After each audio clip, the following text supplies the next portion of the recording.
I warned the HOA, but they built on my land. Now they're facing legal charges. I knew something was wrong when I saw construction trucks rumbling past my mailbox. My land sits on 5 quiet acres, nowhere near the HOA, a subdivision down the hill. But when I walked toward the tree line, my stomach dropped.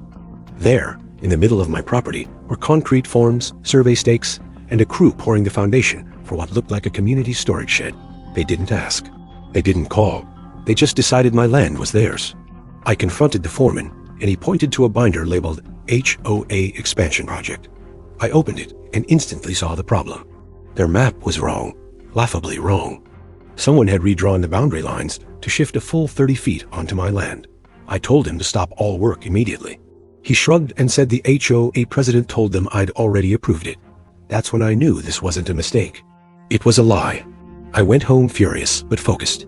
I grabbed my deed, my survey, my tax plat, and the recent appraisal packet that showed the boundary markers crystal clear.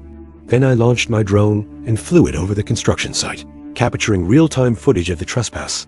Workers, trucks, concrete, everything. Evidence first, anger later. The next morning I walked into the HOA office with my documents. The president didn't even look up from her laptop.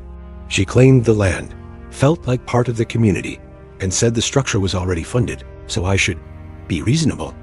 I told her I wasn't negotiating over property I legally owned. She smirked and said, "Take it up with the board." I smiled back. "Actually, I'll be taking it up with someone else." I called my lawyer. He told me I had enough evidence to level them in court. We gathered everything: drone footage, time-stamped photos, boundary overlays, witness statements, even a video of the crew continuing construction after I told them to stop.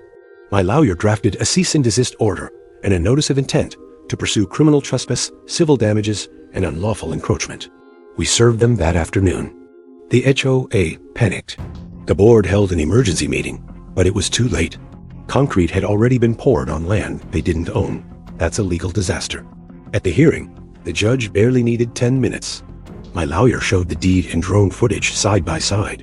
The judge asked the HOA president why she ignored written warnings, recorded boundaries, and multiple chances to stop. She didn't have an answer. She just stared at the floor as the judge ordered immediate demolition of the structure, full reimbursement for land damage, compensation for legal fees, and referred the case for potential criminal charges against the board. Watching the construction crew tear down the building they had arrogantly erected on my land felt like justice served cold, the best kind. My land is safe, the HOA is scrambling, and the law is finally catching up to them. If you love HOA stories, like the video and subscribe.